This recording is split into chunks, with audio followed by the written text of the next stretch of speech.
Papakita ko lang sa inyo guys kung anong pagkakaiba ng forward reverse connection natin na push button interlocking at saka electrical interlocking. Ito yung push button interlocking natin guys. Tapos ito naman ang sa electrical interlock natin. Ito kasi guys, ewan ko lang sa ibang term, pero dati nung nagtrabaho ako sa barko, dati sa Pilipinas, kasi yung company ko dati ay fishing company, yung paggawaan ng sardinas, ito yung madalas na tinatawag nila na push button interlocking. Ito naman yung electrical interlocking. Ngayon ating pag-aralan ang push button interlocking at saka yung electrical interlocking. Paglagyan natin to ng power supply, ang line 1 at saka line 2, pag i-press natin to guys, no, pag i-press natin to, gaganon ito guys, mag-close ito dito, gaganon siya, no, mag-close siya. Ang kuryente ngayon dadaloy dito, no, kung makikita natin, dadaloy dito, no, gagana ang reverse natin.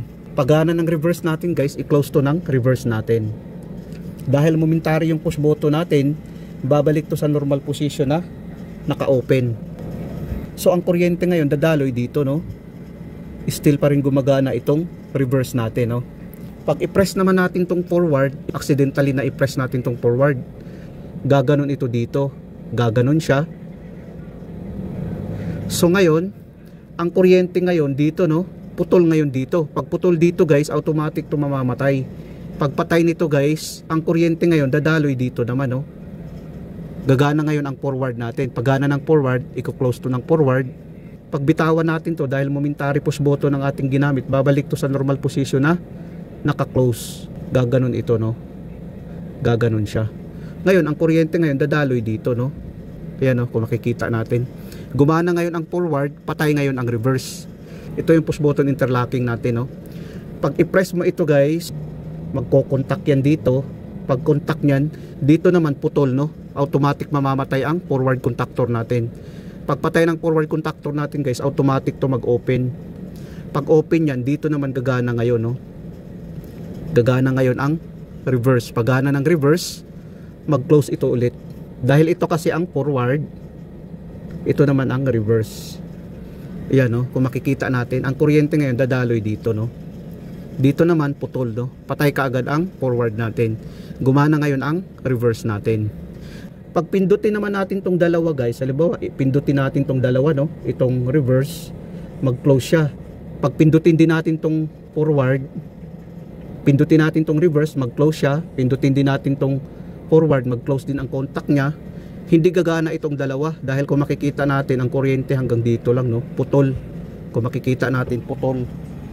Putol kasi, no, hindi gagana ang dalawa. Dapat isa lang ang pindutin natin. Halimbawa ngayon kung bitawan natin to, pag bitawan natin to guys, automatic ngayon gagana ang reverse natin, no.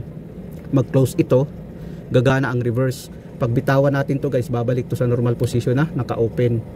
Gaganon siya, no. So gumana ngayon ang reverse natin. Ngayon pag i-stop natin to dito, pag i-stop natin to, ang kuryente hanggang dito na lang, mamamatay ang reverse, mag-open ito guys. Pag bitawan natin to, babalik to sa normal position na naka-close, gaganon siya. So ngayon guys, ito naman sa electrical interlock, kakaiba naman, no. Paglagyan natin to ng power supply, ang line 1 at saka line 2, pag i-press natin tong start button, mag-close yan dito, no. Ang kuryente ngayon dadaloy dito. Gumana ngayon ang forward. Paggana ng forward guys, i-close to ng forward. Tapos ngayon, i-open naman ito ng forward, no. Gumana ngayon ang forward natin. Ngayon, pag i-press natin tong start button, hindi gagana ang reverse dahil mayroon silang interlocking, no. Kung makikita natin. Ngayon, pag bitawan natin to guys, babalik to sa normal position na naka-open, no. Gaganon ito. So, ang kuryente ngayon, still pa rin gumagana ang forward natin, no. Pag i-press natin tong stop, dahil momentary push button ito, gaganon ito, no. Ang kuryente hanggang dito na lang, mamamatay ang forward. Pag patay ng forward guys, i-close to ng forward, i-open naman ito ng forward natin. Ngayon, pag bitawan natin to, babalik to sa normal position na naka-close. So ito namang reverse natin guys. Itong reverse natin, pag i-press natin tong push button ng reverse, mag-close siya, no. Ang kuryente dadaloy dito, gagana ang reverse, i-close to ng reverse, i-open naman ito ng reverse, no. Ngayon, pag bitawan natin to, babalik to sa normal position na naka-open. Naka-open, no. Ganun siya. Ngayon, pag i-press natin tong sa push button natin sa forward, mag-open ito. Hindi gagana ang forward natin, no. Ngayon, pag i-press natin tong stop button, pag i-press natin to, Ang kuryente hanggang dito na lang, no? Mamamatay ang reverse. Pag patay ng reverse guys, mag-open ito. Mag-open ang contact niyan. Mag-close naman ito, no? Ganun siya. Ngayon, pag bitawan natin to dahil momentary push button, babalik to sa normal position na naka-close. So, ganun ang pagkakaiba guys sa electrical interlocking. Ito siya, ang interlocking natin sa electrical kaysa push button interlocking. Meron ding iba guys, ang ginagawa, nilalagyan din ng interlocking dito sa reverse. Tapos dito naman sa forward para doble yung interlocking niya. Mayroon na siyang electrical interlocking, mayroon pa siyang push button interlocking.